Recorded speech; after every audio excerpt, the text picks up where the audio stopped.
어미 독수리의 사랑이라는 제목으로 하나님 말씀 증거하도록 하겠습니다.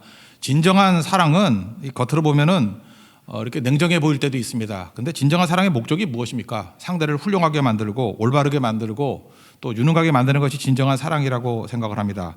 그래서 사랑은 공의와 같이 가게 돼 있습니다. 사랑하는데 상대를 불의하게 만들거나 또는 상대를 나쁘게 만드는 그런 사랑은 없다라는 것입니다. 그래서 사랑과 공정은 같이 간다, 이게 맞습니다. 그래서 얼핏 보면은 이게 잘 모르고 얼핏 보면 되게 냉정하다 또는 가혹해 보인다, 사랑이 그렇게 보일 때도 있다라는 것입니다. 왜 그렇습니까? 결과적으로 훌륭하게 만들고 또 올바르게 만들고 능력 있게 만들기 위해서 그런 접근을 하기 때문에 그렇다라는 것입니다. 요셉을 보십시오. 요셉도 형들 만났을 때 겉으로 볼 땐 되게 가혹해 보였죠. 오랜 기간 동안에 자기 정체를 밝히지 않았습니다. 그리고 여러 가지 시험을 합니다. 이유가 무엇입니까? 형들에게 골탕 먹이려고 그러는 것이 아니라 형들도 훌륭해질 수 있는 기회를 준 거죠. 그래서 여러 기회를 줘서 형들도 책임지는 모습, 또 희생하는 모습, 하나님 앞에 올바로 서는 아름다운 모습을 보여줍니다. 그래서 요셉만 훌륭할 뿐만 아니라 형들도 훌륭하다라는 것을 이렇게 증명합니다. 그것이 사랑이라는 것입니다. 오늘 본문 내용도 똑같다고 생각을 합니다. 하나님께서 이스라엘 백성들을 다루시는 방법과 일맥상통해요. 이스라엘 백성들이 민족적으로 다 아는 그런 비유가 뭐냐면 어미 독수리의 사랑입니다. 민족 이야기예요. 하나님께서 우리 민족을 어미 독수리같이 사랑해 주신다. 신명기 32장 11절에 나오는데 마치 독수리가 자기의 보금자리를 어지럽게 하며 자기의 새끼 위에 너풀거리며 그의 날개를 펴서 새끼를 받으며 그의 날개 위에 그것을 엎는 것 같이 여호와께서 홀로 그를 인도하셨다. 이런 말씀이 나옵니다. 보금자리를 어지럽히려는 사랑이라는 것입니다. 왜 그렇습니까? 날아야 되니까.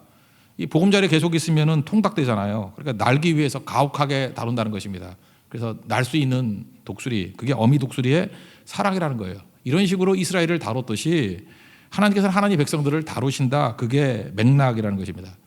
그러므로 자녀를 제대로 사랑하지 못하는 부모들은 과잉 보호하고 모든 것을 대신 다 해주죠.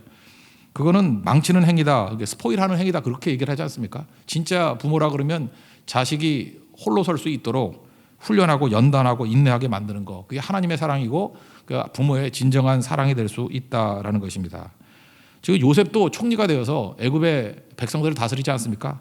바로 하나님의 사랑의 그 방식으로 백성들을 다스리고 있다라는 것입니다. 여기서 요셉이 하는 정책들을 보면은 냉정해 보이고 어떤 때는 가혹해 보이는 부분도 있습니다. 왜 그렇습니까? 애굽의 백성들을 훌륭한 백성으로 세우기 위해서 그랬다라는 것입니다. 공정한 잣대를 가지고도 홀로 설 수 있는 그런 존재로 만들기 위해서 그런 접근을 하더라, 그런 얘기입니다. 하나님의 사랑은요 항상 균형이 있습니다. 우리 지난 수요일에도 예배에 관해서 살폈죠. 수가성 여인에게 예수님께서 말씀하십니다. 사마리아 사람들의 예배도 균형이 깨졌고 유대인들의 예배도 균형이 깨졌다고. 사마리아 사람들은 상처가 있는 사람들이죠. 바벨론에서 돌아온 백성들이 성전 짓는다 그럴 때 우리도 같이 짓겠다 그랬더니 배척해 버렸어요. 너희들은 혼혈이고 정통이 아니야. 그러다 보니까 정통성에 대한 원조 논쟁이 벌어진 거죠. 다윗 때 성전 짓지 않았습니까? 다윗과 솔로몬 때. 그 이전에 야곱을 뿌리로 둬가지고 야곱의 운물이 있는 곳, 그래서 그리심산에 거기다가 성전을 짓고 우리가 정통이다 그랬다라는 거예요. 그러니까 다윗이 꼴도 보기 싫거든요. 그러니까 사마리아 사람들은 어떻게 돼버려요? 위축이 돼버렸습니다. 그래서 성경 중에 다윗이 나오지 않는 성경, 모세 오경이죠. 그래서 그걸 사마리아 오경이라 그래서 모세 오경만 믿었습니다. 나머지는 하나도 안 믿었어요. 왜? 그걸 믿으면 다윗을 인정해야 되니까. 그러다 보니까 말씀 없는, 뜨거움만 있는 그런 예배가 되었다라는 것입니다. 그러니까 뭐가 없어요? 진리가 없는 예배. 그리고 또 유대인들의 예배는 어떻습니까? 말씀은 받았지만 이게 다 식어버린 거예요. 죽은 정통이 돼버린 거예요. 바리새인 같은 믿음이 돼버렸습니다. 거긴 영이 없죠. 그래서 예수님께서 뭐라고 말씀하셔요? 진정한 예배가 되기 위해서는 영과 진리로 예배해야 된다. 그죠? Worship in spirit and truth. 그러니까 성령이 있어야 되고 말씀이 있는 예배가 돼야 진정한 예배다. 보세요. 온전한 것은 균형이 있는 거잖아요. 지금 오늘도 요셉이 애굽의 백성들을 다루실 때 하나님의 말씀의 원리를 가지고 이렇게 균형 있는 모습들을 절대 놓치지 않도록 이끌어 가더라는 것입니다. 정책의 첫 번째를 보면은 곡식들을 팔았다라고 하는 얘기가 나옵니다. 왜 돈 주고 팔았을까요? 도덕적 해이, 모랄 해자드가 나타나지 않도록.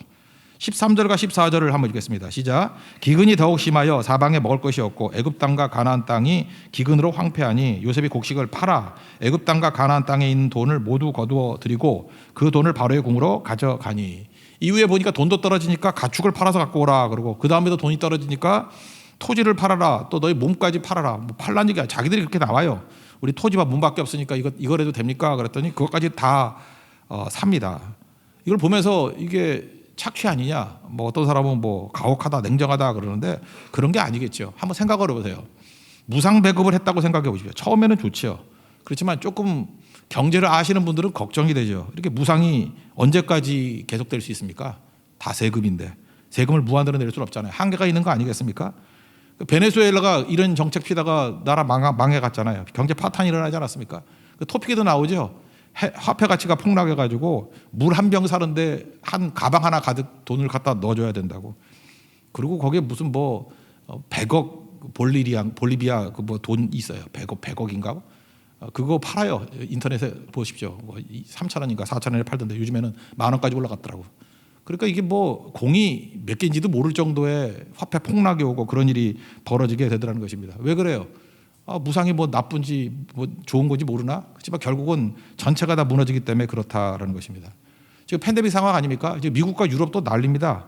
이유가 뭐냐? 이 지원금을 많이 줘놨더니 이제 팬데믹 끝나가는데도 불구하고 직장으로 돌아오지를 않는답니다. 그래서 대표적인 거 미국 그 서부 쪽에 보면요, 그 해고, 미국에서 그 해고가 자유롭잖아요. 그래서 직장에 떠났던 사람들 다시 돌아오라 그랬는데 스쿨버스 운전사가 없대요. 돌아오질 않습니다. 그리고 그 TV에서도 본 것 같은데 미국 그 캘리포니아의 대표적인 항구가 두 개가 있거든요. LA 항구하고 롱비치. 우리 친척이 롱비치 바로 위에 살아요. 그래서 자주 갔었는데 되게 큰 항구입니다. LA 항구, 롱비치 항. 롱비치 항에 지금 배가 뭐 큰 배가 한 40척쯤 떠 있대요. 이유가 뭐냐? 그 하역할 일꾼이 없대요. 하역할 항만 근로자들이 다 떠나가 버려가지고 그래서 그거 하역하는 데만 3주 걸린다. 그거 3주가 문제가 아니라 그거 하역하고 다시 돌아와야 될 거 아니에요. 그러니까 전 세계적으로 그 항만이 지금 마비가 될 정도가 되었다 그런 얘기를 합니다. 이유가 뭐냐? 그 재밌더라고요. 거기에 한 달 동안 일할 때 근로수당이 4,000불 정도 받는데요. 거기 일하는 사람들이 한 500만 원쯤 받는 거죠. 그런데 여기 보니까 실업수당이 또 4,000불쯤 되더라고. 그러니까 뭐하러 일을 해요? 그러니까 놀면서 실업수당 받는 게 낫지. 그러니까 일을 안 하는 거예요. 이거는 영국에서도 마찬가지 일이 벌어졌답니다. 휘발유는 있는데 이거 주유소까지 갖다 줄 트럭 운전사가 없는 거예요. 그래서 축구 선수 호나우도도 기르는데 7시간 걸렸다. 그렇게 토픽이 나왔잖아요. 그죠? 기름이 없는 거예요. 기름이 줄 서 있고 그 새치기 했다고 막 싸움 벌어지고 죽인다 그러고 이런 일이 다 벌어진다는 것입니다. 이게 이런 혼란이 왜 온 거죠? 이건 뭐냐면 이게 무상이다 그러면 다 될 것 같이 보이지만 누군가가 대가를 치러야 되는데 그게 없기 때문에 그렇다는 것입니다. 거기다가 사람들이 이게 처음에 감사하느냐? 감사 안 합니다. 뭐 그런 얘기 있잖아요. 호의가 계속되면 권리인 줄 안다고. 이게 계속되다 보면은 나중에는 안 주면은 분노하는 거예요. 줄 때는 감사 처음에 하다가 나중에 감사가 사라지고 분노만 남는다는 것입니다. 그러니까 도덕적 해이 현상이 벌어지죠. 사람들 다 버린 거 아니에요. 이런 사람을 누가 유능하다 그러고 이런 사람을 제대로 된 사람이라고 말할 수 있겠습니까? 거기다가 공짜라 그러면요, 이게 자원 배분이 온전하게 이루어지지 않습니다. 7년 동안 흉년이 있었지만 기근이 또 7년이잖아요. 7년 기근을 버티기 위해서는 낭비하면 안 되잖아요. 근데 공짜라 그러면 막 쓸 거 아니에요. 샀으니까 절약할 거 아닙니까? 그러니까 7년을 버틸 수 있죠. 그러니까 7년 흉년을 버틸 수 있는 힘, 그게 바로 여기에 있다는 거예요. 팔았다라는 거. 그래서 됐다라는 거죠.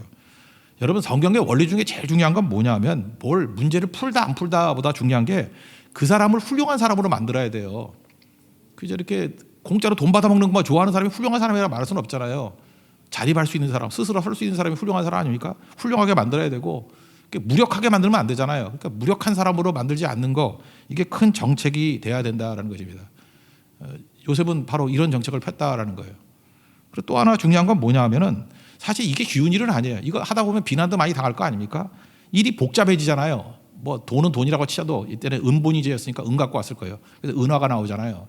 근데 가축을 가지고 왔습니다. 그러다 보니까 가축이 1대1로 이게 등가 교환이 되는 게 힘들잖아요. 가축도 뭐 큰 게 있고 작은 게 마리수로만 될 수는 없잖아요. 몇 개월 되는 건지 또 건강한 건지 병든 건지. 그러니까 이 등가 교환이 복잡해진다는 것입니다. 산정하는 게 너무너무 어려워진다는 거예요. 그러다 보면 사람들이 시비가 그치지 않고 그럼 뭐라 그러죠? 귀찮아 죽겠다 그냥 옛날로 돌아가자 하고 대충 해버리는 거. 근데 그러지 않고 이걸 지속했다는 얘기는 뭐냐 하면은 복잡한 것을 풀 수 있는 실력이 있었다라는 거예요. 이걸로 인해서 저는 애굽의 행정력이 엄청난 성장이 있었다고 생각을 합니다. 그 내용 한번 읽어보겠습니다. 16절 17절 한번 읽겠습니다. 시작. 요셉이 이르되 너희의 가축을 내라. 돈이 떨어졌은즉 내가 너희의 가축과 박복을 주리라. 그들이 그들의 가축을 요셉에게 끌어오르지라. 요셉이 그 말과 양떼와 소떼와 나귀를 받고 그들에게 먹을 것을 주되 곧 그 모든 가축과 바꾸어서 그 해 동안에 먹을 것을 그들에게 주니라. 그러니까 물물 교환이잖아요. 그러다 보니까 등가 교환이 힘들어질 때 이 공정성이 필요한 거 아닙니까? 막 시비가 벌어질 건데 이 공정성 시비가 벌어지지 않을 정도로 치밀한 행정력을 갖게 되었다. 이게 중요한 거죠. 여러분 공정하다라는 게 이게 구호 갖고 되는 게 아니고요. 실력이 없으면 공정해질 수가 없습니다. 뜻만 좋다고 되는 게 아니에요. 실력이 있어야 공정성을 이렇게 따질 수 있게 된다는 거예요. 여러분 역사적으로 보면요. 애굽은 그 나일강의 선물이라 그러잖아요. 헤로도투스가 얘기했듯이 나일강은 날마다 범람합니다. 범람하니까 이게 내 땅인지 네 땅인지 구분이 돼 있다가 홍수가 한번 나고 나면은 그냥 완전히 다 제로가 다 흔적이 지워져 버리는 거예요. 그래서 내 땅을 구분할 길이 없는 겁니다. 그러다 보니까 어떻게 돼요? 어떤 한 기점을 가지고 측량 기술이 굉장히 발달되어 있는 거죠. 측량 기술이. 그래서 이게 다 밀어가지고 흔적도 안 보이지만 어떤 한 기점을 가지고 측량해서 다시 땅을 구획할 수 있는 능력. 그래서 모든 기하학이 애굽에서 나온 거 아시죠? 이집트에서 기하학이 발전되어 있어요. 지금도 여러분 인터넷 같은 데 찾아보면요. 삼각형 밧줄 하나를 가지고 농장 크기를 측량하는 수학법이 있었어요. 그래서 이 이집트 사람들은요. 수학이 이렇게 대학 입시 과목이 아니라 사는 원동력이었어요. 그래서 밧줄 하나 가지고도 이렇게 세모 만들어 가지고 각도 재 가지고 이게 농장 크기를 산정해 낼 수 있는 능력을 보통 사람들도 다 갖게 되었다고요. 이유가 뭡니까? 고난 때문에 그래요. 이게 그 범람하는 일들, 그러니까 복잡해지잖아요. 복잡한 일을 풀다 보니까 실력이 늘게 되었죠. 똑같은 겁니다. 여기서도 가축 같은 거 갖고 왔을 때 이걸 갖다가 등가 계산하는 방식, 지금 여러분 얘기만 들어도 머리가 아파 죽겠죠. 근데 얘네들은 이거를 풀었다는 거예요. 그러니까 발전하게 되죠. 실력이 늘게 되죠. 그래서 고난이 온다라는 것은 그냥 어렵다고만 생각하지 말고 하나님께서 내게 실력을 기르기 위한 어떤 계기다 이렇게 생각하면 된다는 것입니다. 뜻만 좋다고 되는 거 아니에요. 우리나라 조선시대 같은 데 보면 제가 볼 때 이게 세금 문제에 대해서 참 열받는 게 되게 많아요. 뭐 과전법 아시죠? 그 조선이 나오네요. 그 설명 다 안 할게요.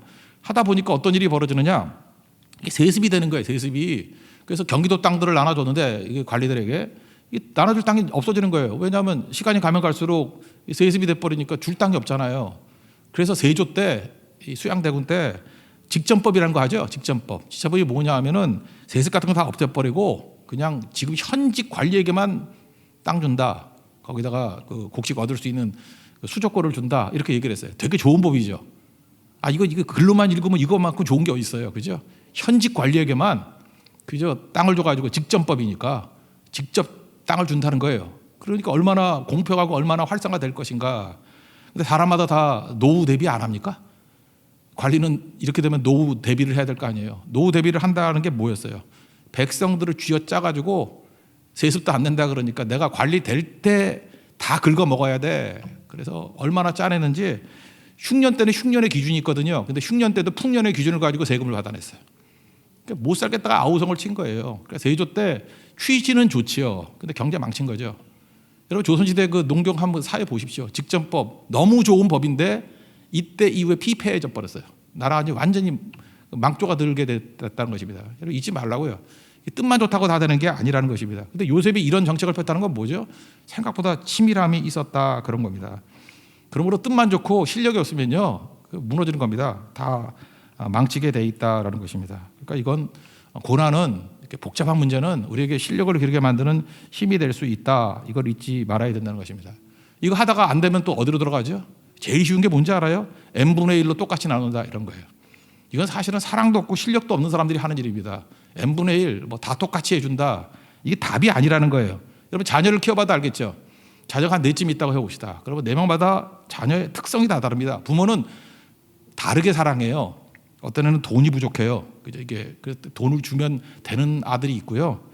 또 어떤 때는 능력이 있어. 근데 너무 이렇게 소심해. 격려가 필요한 아들이 있어요. 그럼 격려해 줍니다. 또 어떤 아이에게는 기술이 필요해. 돈이 아니라 계속해서 이렇게 실력을 길러야 될 애가 있어요. 그럼 실력 기를 수 있는 학교를 보내주거나 이게 다 다르잖아요.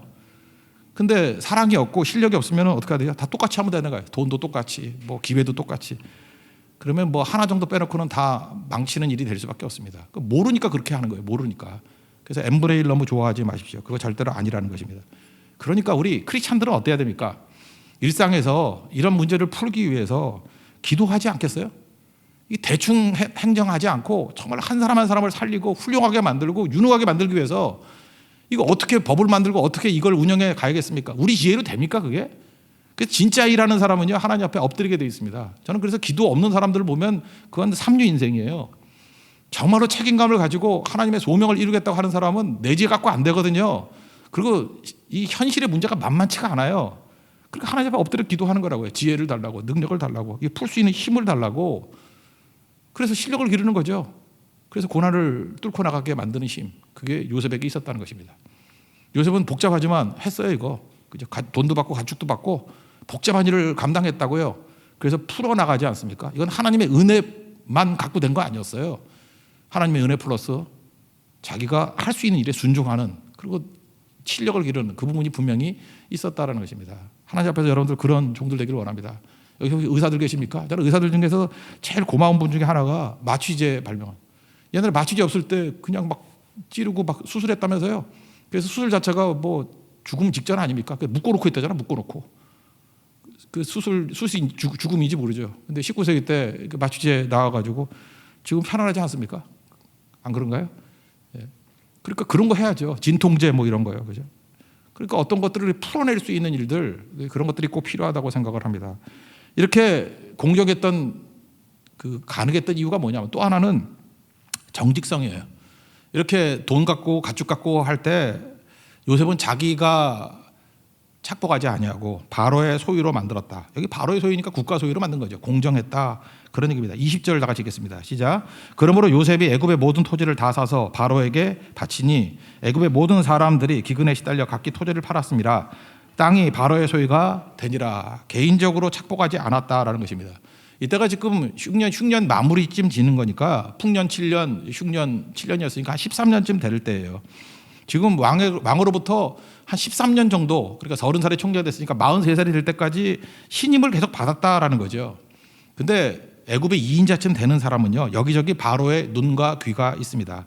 감시하고 또 감시했을 것이고 보고하는 자들 있었을 것입니다. 근데 뒤탈이 없잖아요. 말이 없잖아요. 이게 무슨 얘기입니까? 어떤 자리에 13년 있었는데도 불구하고 뒷말이 나지 않는다는 것은 정직했다, 그런 뜻이에요. 보디발의 집에 있을 때 그의 삶이 인테그리티, 우리 한국에 번역도 안 된다 그랬죠. 정직함보다 더 큰 개념이에요. 누가 보던 안 보던 초지일관했다, 그런 게 인테그리티인데 요셉에게는 인테그리티가 있었잖아요. 근데 마찬가지입니다. 애굽의 총리가 돼서도 인테그리티가 있었습니다. 정직했습니다. 뭐 떡 만지는데 떡고물이 안 묻을 수 있느냐? 근데 비닐 장갑을 꼈는지 애굽에서의 요셉은 떡고물이 안 묻었어요. 그리고 가축 모으자 그럴 때 원래 고센 지방에 그 자기 동족들 있잖아요. 형들에게 맡길 것 같은데 측근에게 맡기지 않았던 것 같아요. 그래서 그런 얘기가 하나도 없었다라는 것입니다. 깨끗했죠. 깨끗하니까 이런 문제가 벌어지지 않죠. 그러니까 우리에게도 중요한 것이 그겁니다. 정직하고 깨끗하지 않으면은 아무리 큰 일들을 한다 할지라도 나중에는 문제가 될 수밖에 없다라는 것입니다. 그리고 백성들도 이것 때문에 큰 문제시하지 않았던 것 같아요. 여기서 지금 땅도 팔고 몸도 팔았으면 노예가 되는 거 아니냐? 노예가 아니었던 것 같아요. 그 뭐라고 얘기를 합니까? 이 백성들이 오히려 끝나갈 때 기뻐하고 좋아해요. 그리고 세금도 20%밖에 받지 않았다라는 것입니다. 5분의 1. 그러니까 이건 뭐 세금이라기보다 원래 소작농인데 이건 뭐 우리 세금보다 낮은 것 같아요. 23절 24절 읽겠습니다. 시작. 요셉이 백성에게 이르되 오늘 내가 바로를 위하여 너희 몸과 너희 토지를 샀노라. 여기 종자가 있으니 너희는 그 땅에 뿌리라. 추수의 5분의 1을 바로에게 상납하고 5분의 4는 너희가 가져서 토지의 종자로도 삼고 너희의 양식으로도 삼고 너희 가족과 어린아이의 양식으로도 삼으라. 그러니까 세금이 얼마였어요? 20%, 5분의 1.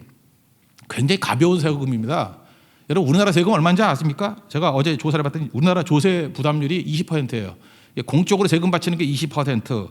거기다가 엄청난 게 뭐냐? 재산세, 종합부동산세. 우리도 여기 집 좀 괜찮은 집 가진 분들 세금 엄청 나왔죠. 각종 부담금, 뭐 연금 이런 것까지 다 합쳐놓으니까 34%예요.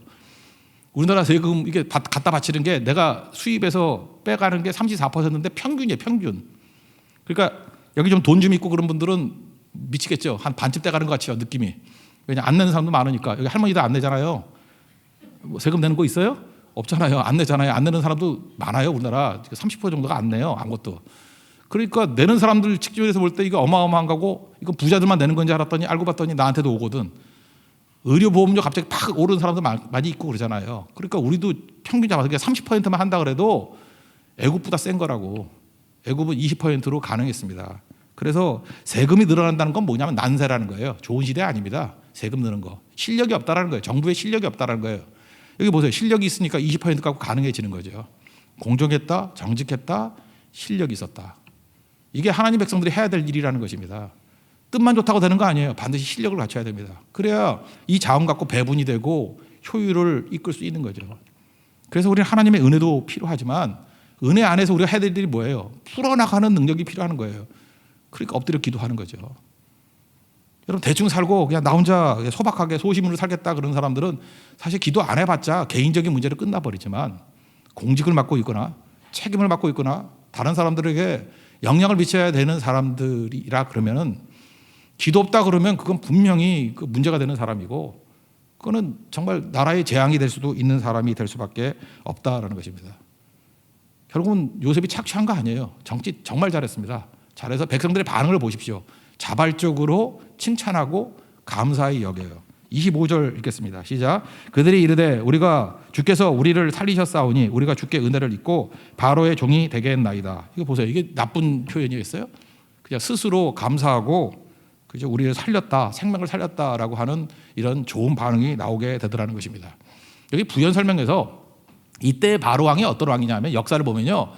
힉소스 왕조라고 합니다. 그러니까 이집트에 있는 그 내부에 있던 왕조가 아니고 북쪽에서 기마 민족이었어요. 말 타고 병기 가지고 셈족이었어요. 여기는 함족인데 이렇게 정복 왕조예요. 힉소스 왕조라 그래서. 그러다 보니까 정복 왕조의 특징이 뭐죠? 지방 세력들과 갈등과 알력이 있겠죠. 긴장이 있겠죠. 정권은 잡았어요. 근데 외부인이야. 힉소스족. 근데 지방으로 내려가면은 알력과 긴장이 있잖아요. 민족도 다르고 그러니까. 그럴 때 기근의 문제를 통해서 중앙 집권이 이루어졌다는 거예요. 여러분 고대 국가의 조건 중에 하나가 뭐예요? 중앙 집권화 아니에요? 지금으로 볼 때 착취라고 생각하지 말고 이때 나라의 단계가 저급한 단계였는데 이 알력이 사라져서 중앙 집권화가 이루어지게 되었다. 그런 거죠. 그러니까 왕조도 좋고 백성들도 하나 되게 되는 고난을 같이 겪고 정복 왕조였는데 어쨌든 기근의 문제를 풀어주잖아요. 그러니까 민심도 수습이 되는 그런 일들이 벌어지게 되었다는 것입니다. 마지막 결론이 뭐로 맺혀지는지 아십니까? 요셉이 토지법에 초점을 맞춰요. 이건 애굽의 토지법인데 하나님의 토지법하고 비슷한 거예요. 그러니까 토지는 개인이 사고 팔고 하는 문제가 되지 못하게 됐죠. 이거 왜냐? 기근으로 인해서 바로의 것이 다 돼버렸으니까. 그래서 이 토지법이 나중에 이스라엘 백성들이 가나안에 들어가서 하나님의 토지법을 세울 때의 어떤 근간이 되었다라는 거예요. 토지법이 어떤 거였어요? 이건 하나님의 것이다. 바로의 것이란 게 하나님의 것이란 거 아니에요. 하나님의 것이다. 사고 팔고 하는 문제가 아니다. 그저 토지를 통해 가지고 뭐 이득을 얻을 생각하지 말아라.